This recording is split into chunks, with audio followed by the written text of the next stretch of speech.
ഇപ്പം the case ഡയറിയാണ് ഏറ്റവും പുതിയ വിശേഷം. എങ്ങനെയുണ്ട് റെസ്പോൺസ് ഒക്കെ? Case diary very good response എല്ലായിടത്തും. ഇന്നലെ തിയേറ്റർ വിസിറ്റ് പോയിരുന്നു. അതിൽ പ്രത്യേകിച്ച് തൃശ്ശൂരിൽ പടം പാക്ഡ് ആയിരുന്നു. ആൻഡ് തൃശ്ശൂരിൽ ഞാൻ കണ്ട crowd full of family crowd and teenagers youngsters അല്ല, കുറേ ടീനേജേഴ്സ് ഉണ്ടായിരുന്നു. സോ അവരെല്ലാവരും ഭയങ്കര ഹാപ്പി ആയിരുന്നു. സോ അത് കണ്ടപ്പോൾ ഞങ്ങളും വളരെ ഹാപ്പി ആയി. എന്താണ് അവർ പറയുന്ന ഫീഡ്ബാക്ക്? എന്താണ്? ഫാമിലി എൻജോയ് ചെയ്യണ മൂവിയാണ്. They thoroughly enjoyed. It's entertainment film. Boring എവിടെയില്ല. There is no boring.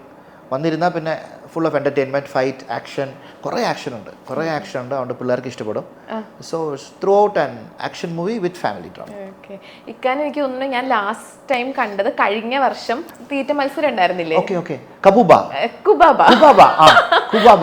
അവിടെ വെച്ചിട്ട് അന്നാ ഞാൻ കണ്ടത്. അപ്പൊ സാധാരണ നമ്മൾ ഓരോ വർഷം കൂടുമ്പോഴത്തേനും ലൈക് പ്രായം കൂടി വരുന്നെന്ന് പറയണ പോലെ, പക്ഷെ ഇക്കാക്ക് പക്ഷെ നേരെ തിരിച്ച ഭയങ്കര യങ്ങായിട്ടിരിക്കുന്നു. എന്താണ് ഇതിന്റെ ഒരു രഹസ്യം? അത് തലയിൽ എന്തോ ബോഡിനകത്ത് എന്തോ ഒന്ന് പൊട്ടിപ്പോയി എന്നാണ് എനിക്ക്. അത് റിയാക്ഷൻ നടന്നുകൊണ്ടിരിക്കുന്നതാണ്. അതുകൊണ്ടായിരിക്കും, എനിക്കറിയാൻ വയ്യ. താങ്ക് യു സോ മച്ച് തമറ്റിന്. Thank you so much. ഒരു ബേസിക്കലി ഒരു ദിവസം എങ്ങനെയാണ് ഒരു ഡേ ഇൻ മൈ ലൈഫ് ചോദിച്ചാൽ എന്തായിരിക്കും പറയാ? ഞാൻ അതിരാവിലെ എഴുന്നേക്കുന്ന ആളാണ്. 4 o'clock എഴുന്നേക്കുന്ന ആളാണ്. 4 o'clock എഴുന്നേറ്റിട്ട് കുറച്ച് നേരം I meditate with the universe, sky. Then ഫിറ്റ്നസ്സിലേക്ക് പോവും. ദെൻ ഒരു 5:36 ആകുമ്പോഴത്തേക്കും ഫിനിഷ് ആൻഡ് കം ബാക്ക്. പിന്നെ വർക്ക്. പിന്നെ മെയിനായിട്ട് ഫുഡാണ്. ഫുഡ് സിസ്റ്റം ഞാൻ ഒന്നും മസാല വെച്ച് കൂട്ടില്ല. എവറിത്തിങ് ഈസ് സ്റ്റീംഡ് ആണ്. ദർ ഇസ് നോ മസാലപ്പൊടി ഇല്ല. പച്ചമുളക് കാണും, ഇഞ്ചി പൂണ്ടൊക്കെ കാണും. കുക്കറി ഷോ ആകും അത്? ഇല്ലല്ലോ. So that is a full. ഇന്നലെ തുടങ്ങിയതല്ല, very long time back I started this. പിന്നെ അതങ്ങനെ ലൈഫിൽ I thought to implement that in my life and go. എന്നാലും ഏതെങ്കിലും ഒരു ഫുഡ് ഇങ്ങനെ ഒഴിവാക്കാൻ ഭയങ്കര ബുദ്ധിമുട്ടായിട്ടുള്ള? ഇല്ല, നോ കാർവിങ്. അങ്ങനെ ഒരു കാർവിങ് ഇഷ്യൂ അല്ല എനിക്ക് അങ്ങനത്തെ ഒരു ഇഷ്യൂ ഇല്ല. നോട്ട് ഓൺലി ഫുഡ്, ഏത് കാര്യത്തിലും അങ്ങനെ അയ്യോ നാളെ പോലെ ഇത് അങ്ങനെ ഇല്ല. എന്നില്ലെങ്കിൽ ഇല്ല, നാളെ ഉണ്ടെങ്കിൽ ഉണ്ട്, മറ്റന്നാളില്ലെങ്കിൽ ഇല്ല, അങ്ങനെയൊന്നുമില്ല.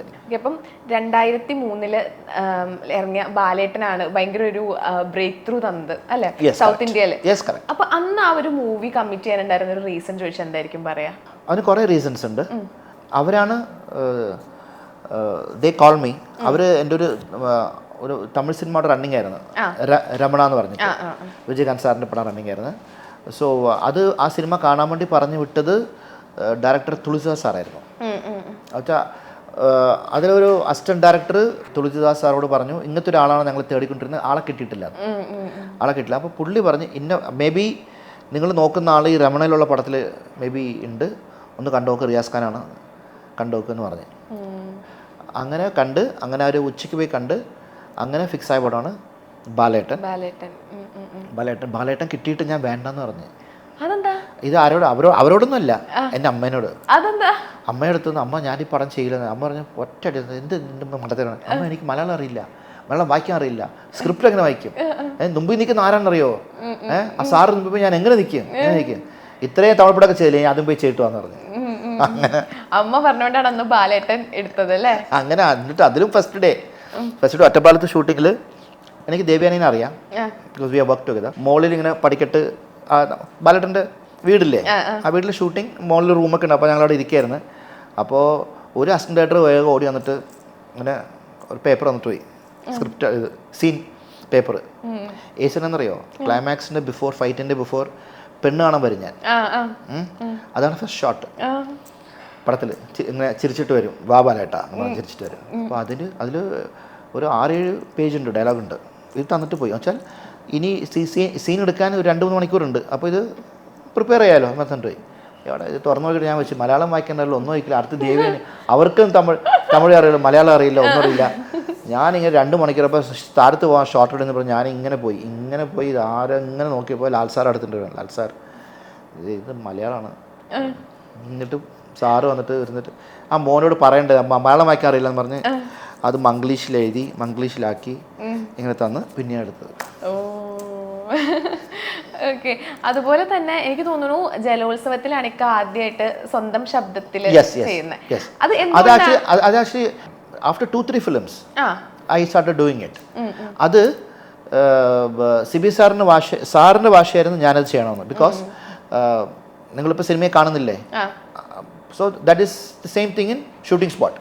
സോ ഇനി വേറൊരാൾ ഈ ആ ലൈവ്ലിനെസ് പോകും, അല്ലെങ്കിൽ ഭാസ്കര വരില്ലായിരുന്നു. അതെ. ഓ, അതുകൊണ്ടാണ് നമുക്ക് ആ ഒരു അടിച്ചു കയറി ഭയങ്കര സോഷ്യൽ മീഡിയ സെൻസേഷൻ ആയിട്ടുള്ള ഒരു ഡയലോഗ് നമുക്ക്, അല്ലെങ്കിൽ അത് ഈ ട്രെൻഡിങ് വരില്ലായിരുന്നു. അതെ, അത് കൊച്ചു കുട്ടികൾ വരെ അത് അടിച്ചു കയറി വാന്ന് പറഞ്ഞിട്ടുള്ള ഒരു ഡയലോഗ് പറയുമായിരുന്നു. സിബി സാറിന് നേരത്തെ അറിയാം, സിബി സാറിനും റൈറ്ററിനും ഇതിന്റെ പവർ എന്താണെന്ന് അറിയാം. പക്ഷെ we don't have social media. അതെ, 20 വർഷത്തിന് ശേഷമാണ് എനിക്ക് തോന്നുന്നു ആ ഒരു ഡയലോഗ് ഭയങ്കര ഹിറ്റ് ആവുന്നത്. പക്ഷെ ഇപ്പൊ ഒരുപാട് പണ്ടത്തെ സിനിമകളിലെ പാട്ടുകളൊക്കെ ഇപ്പൊ ഒരുപാട് സിനിമകളിലാണെങ്കിൽ കൊണ്ടുവരുന്നുണ്ട്, ഡയലോഗ്സ് കൊണ്ടുവരുന്നുണ്ട്. അപ്പം എപ്പോഴെങ്കിലും പ്രതീക്ഷിച്ചിട്ടുണ്ടായിരുന്നോ ഈ ഒരു 20 വർഷത്തിന് ശേഷം ഈ ഒരു ഡയലോഗ് ഹിറ്റ് ആവും? Not at all. പ്രതീക്ഷിച്ചല്ല. ഇത് ചെയ്യുമ്പോൾ ഇത് ഹിറ്റ് ആവണമെന്ന് പറഞ്ഞാണ് ചെയ്തത്. പെർഫോം ചെയ്യുമ്പോൾ നമ്മൾ എപ്പോഴും അങ്ങനെ ചെയ്യണം, ഇത് ബെസ്റ്റ് ആയിരിക്കണമെന്ന് പറഞ്ഞ് നമ്മൾ ചെയ്യുന്നത്, നമ്മൾ ചെയ്ത്. But that didn't happen. പിന്നെ യു ക്യാരി, നമ്മൾ മുമ്പിലേക്ക് പോകണമല്ലേ, ഫോർവേഡ് ആൻഡ് ഫോർവേഡ്. കാലങ്ങൾ മാറി, വേറൊരു സിനിമ മാറി, അങ്ങനെ പോകൊണ്ടിരിക്കും. പെട്ടെന്നാണ് ഇത് കയറി വന്നത്. ഇത് എങ്ങനെയായിരുന്നു ഇക്കത് എങ്ങനെയായിരുന്നു ഈ ഡയലോഗ് ഭയങ്കര വൈറൽ ആവുന്നുണ്ടെന്ന്? ഇത് ഇൻസ്റ്റാഗ്രാമിൽ, ഫേസ്ബുക്കിലൊക്കെ ഉണ്ട്, യൂട്യൂബിലൊക്കെ ഉണ്ട്. ഞാൻ ഇടയ്ക്ക് നോട്ടീസ് ചെയ്തിങ്ങനെ വിടും. അപ്പം ഞാനിങ്ങനെ ഒരു ഹാപ്പി ഉണ്ടെന്ന്. പക്ഷെ ഇത് എവിടെ തുറന്നാലും ഇത് തന്നെ ഇങ്ങനെ കണ്ടോണ്ടിരിക്കുമ്പോൾ പിന്നെ എനിക്ക് തോന്നി ഇത് സംതിങ് ഈസ് ഹാപ്പണിങ് എന്നിങ്ങനെ തോന്നി. പിന്നെ ഇത് എവിടെ നോക്കിയാലും only this is there. എല്ലായിടത്തും, തമിഴ്നാട്ടിലൊക്കെ, ഈവൻ ചെന്നൈ, അവിടെയൊക്കെ ആദ്യം അവർ പറഞ്ഞ അടിച്ചു കയറിയ എനിക്ക് മനസ്സിലായില്ല എന്താ അവർ പറയണെന്ന്. പിന്നീട് മനസ്സിലായി അടിച്ചു കയറിയ പറയണെന്ന്. ആ ശശികുമാർ സാറല്ലേ, ഹീറോ ശശികുമാർ, ഇതല്ലേ ശശികുമാർ സാറ് വൈഫിനെ കണ്ടപ്പോൾ അത് എന്തൊരു ഡയലോഗാണല്ലേ, റിയാസ് സാറിന് തന്നെ ഭയങ്കര, അത് സാറിന് തന്നെ പോസിറ്റീവ് വരും പുള്ളി പറയണത്. അപ്പോഴാണ് എനിക്ക് മനസ്സിലായി ഇത് എന്തോ വലിയ സംഭവമായെന്ന് പറഞ്ഞ് ഞാൻ പിന്നെ കൊച്ചി വന്ന് ഇറങ്ങിയപ്പോൾ നോക്ക്, അപ്പോഴാണ് മനസ്സിലാവണം എനിക്ക്. പിന്നെ ന്യൂസിൽ കണ്ടു, അവിടെ കണ്ടു, ഇവിടെ കണ്ടു. പിന്നെ I am very happy about that. അതെ, എനിക്ക് അതുപോലെ തന്നെ ഇക്കാന്റെ ഇഷ്ടമുള്ള വേറൊരു മൂവിയാണ് സ്പീഡ് എന്ന് പറഞ്ഞത്. അതാണെങ്കിൽ എനിക്ക് തോന്നുന്നു ഒരുപാട് ക്യാമ്പസ് ആ ഒരു ടൈമിലൊക്കെ ഭയങ്കര ഹിറ്റായിരുന്ന മൂവിയായിരുന്നു. അപ്പം ഇക്ക ഇങ്ങനെ പറഞ്ഞു കേട്ടിട്ടുണ്ട് ഇക്കയും ദിലീപേട്ടനും കൂടെ രാവിലെ എണീച്ച് ഓടാൻ പോകുന്നു എന്നൊക്കെ. ശരിക്കും പറഞ്ഞാൽ നിങ്ങളുടെ ഒരു ഫ്രണ്ട്ഷിപ്പിന്റെ സ്റ്റാർട്ടിങ് അവിടെ നിന്നായിരുന്നോ? No way before that. അതിനൊക്കെ മുമ്പാണ് ഫ്രണ്ട്ഷിപ്പ് സ്റ്റാർട്ടിങ്. സ്പീഡ് എന്ന് വെച്ചാൽ ദിലീപേട്ടൻ ചാന്തുപൊട്ട് കഴിഞ്ഞിട്ട് വരുന്ന സമയമാണ്. So it's very hard for any actor. ആ ബോഡി ലാംഗ്വേജിൽ നിന്ന് ഇങ്ങോട്ടേക്ക് വരാൻ വലിയ പാടാണ്. സോ അത് എപ്പോഴും ഉണ്ടായിരുന്നു, ദിലീപേട്ടൻ്റെ കൂടെ ഉണ്ടായിരുന്നു. സോ ഭയങ്കര പാടായിരുന്നു. അത് ചെയ്തിട്ട് പുള്ളി ഓൾമോസ്റ്റ് ലൈക്ക് എ വുമൺ. പുള്ളിയുടെ കൈയും കാലും ഒക്കെ ഇല്ല, ഭയങ്കര ഫ്രജൈലായിരുന്നു.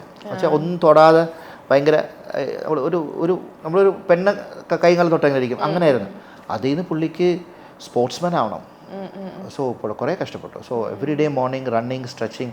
വെച്ചാൽ മസിൽ കുറച്ച് നമ്മൾ തൊടാതെ വെച്ചിട്ട് മസിലെ നമ്മൾ ടാപ്പ് ചെയ്ത് കഴിയുമ്പോൾ ഉള്ളിലെ നമുക്ക് മസിൽ ബ്രേക്സ്, അതിൻ്റെ പെയിൻ പോവില്ല, ഹെവി പെയിൻ ആയിരിക്കും. So throughout the movie he was in pain. ദിലീപേട്ടൻ വാസ് ഇൻ പെയിൻ. എനിക്ക് തോന്നുന്നു എനിക്ക് ഏറ്റവും കൂടുതൽ വർക്ക് ചെയ്തിട്ടുള്ളത് മലയാളത്തിൽ ദിലീപേട്ടൻ്റെ കൂടെയാണല്ലേ? കോമ്പിനേഷൻ അങ്ങനെയായിരുന്നു. ഒരുപാട് എനിക്ക് തോന്നുന്നു ലയൺ, റൺവേ, സ്പീഡ്, നാടോടി മന്നൻ, അങ്ങനെ ഒരുപാട് മൂവീസ് ഉണ്ട്. ഓക്കെ, അപ്പം ഇക്കാണെങ്കിൽ തമിഴിലാന്ന് തോന്നുന്നുണ്ട് ഒരു മൂവി ഒരു ഗേ ക്യാരക്ടറായിട്ട് ചെയ്തിട്ടുണ്ടല്ലോ. അപ്പം ഇക്കാക്ക് അതുപോലെ എന്തെങ്കിലും ഒരു ബോഡി ലാംഗ്വേജ് ചേഞ്ച് ചെയ്യാൻ കുറെ ടൈം അങ്ങനത്തെ എന്തെങ്കിലും ഇതുണ്ടായിട്ടുണ്ടായിരുന്നോ? ഞാൻ അതിനു മുമ്പേ നമ്മൾ ഖുഷ്ബു ഇല്ലേ, Khushbu was doing A TV episode. അത് ഡയറക്റ്റഡ് ബൈ സുന്ദർ സി, എല്ലാം അവരുടെ ടീം തന്നെയാണ്. അപ്പോൾ അതിൽ ദർ ഇസ് എ ട്രാൻസ്ജെൻഡർ വേണമെന്ന് പറഞ്ഞ്. So Sundar knows me very well, what I do എന്ന് അറിയാം, സുന്ദറിന് അറിയാം. സുന്ദറാണ് പറയണത് അത് റിയാസ് ചെയ്യട്ടെ എന്ന്. അപ്പോൾ അങ്ങനെ it was gone to Kalanidhi Maran, Sun ടിവിൻ്റെ. ദെൻ ഹി സെഡ് ഒന്ന് റിയാസ് വരാൻ പറഞ്ഞിട്ട് I did a transgender who plays what you call in Malayalam a divine transgender. അങ്ങനത്തെ ഒരു ട്രാൻസ്ജെൻഡർ ചെയ്ത് അതിന് എനിക്ക് I got best actor award. Okay, so I am already prepared into that ഇതിന് വേണ്ടി. So this film was on the go ആയിരുന്നു. ആ ഒരു ക്യാരക്ടറിൽ നിന്ന് വിട്ട് മാറാൻ ടൈം എടുത്തോ? ക്യാരക്ടറിൽ നിന്ന് വിട്ട് മാറാൻ ഇടയ്ക്കിടയ്ക്ക് കയറി വരും. ഒരു പ്രാവശ്യം ചെയ്ത് കഴിഞ്ഞാൽ, ഒരു പ്രാവശ്യം അതിലേക്ക് കയറി ചെയ്ത് കഴിഞ്ഞാൽ ദ ഫെമിനിറ്റി കംസ് വരും.